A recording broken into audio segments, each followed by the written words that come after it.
after he was served an arrest warrant from the International Criminal Court. The former president was arrested upon his arrival at the Ninoy Aquino International. I'm a citizen of this country, a former president, and you show me a piece of paper and you're asking me to go with you?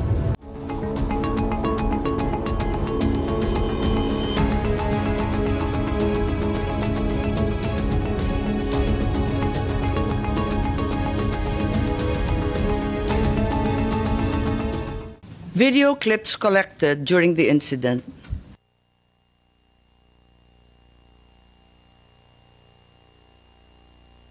Good morning, Raul po. Ano pong, sir, give me plano lang. Ano sir, salubungin lang namin sir. Yung warrant sir, si-serve nyo. Sir, may taga-PCTC, may taga-Interpol. Interpol. Yes sir. So kayo ang lead, sir? Yes sir, yes sir. Kumusta kasi sir? Hindi mo pwedeng... Sige sir.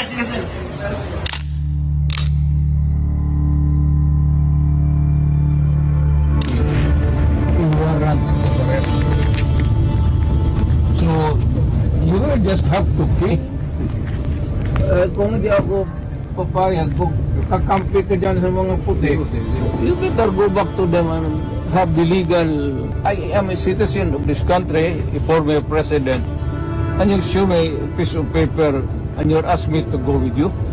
That is a serious illegal detention. And I want to ask you sir, if you understand these rights.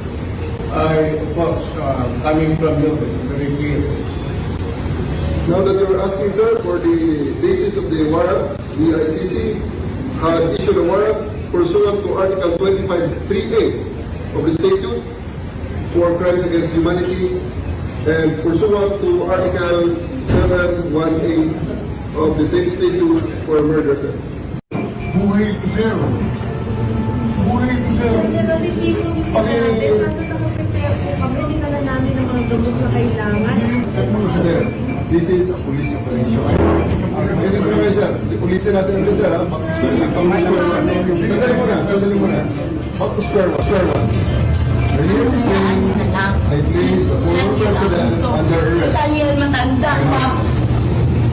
The issue sir is for you to choose 3 people to accompany here. May bus dyan. And charter flight. Chartered flight from... So we need to know bringing our president. Sir, we need to know this information where you are bringing. Wala sa pilgrim ko yung Sabihin nyo kung saan siya dalahin. Just invoke Article 59. Bakit hindi yan magawa-gawa? That's precisely the point that I'm saying. That's precisely the right to counsel is something that has to be observed and respected.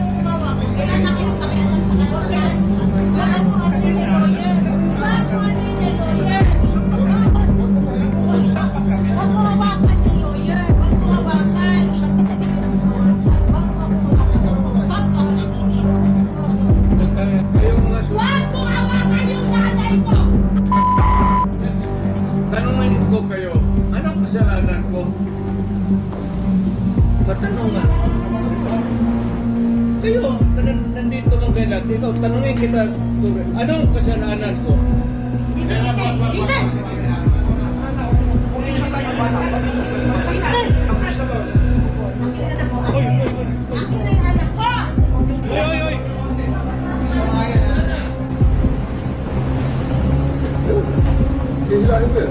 Hihilain ko yan.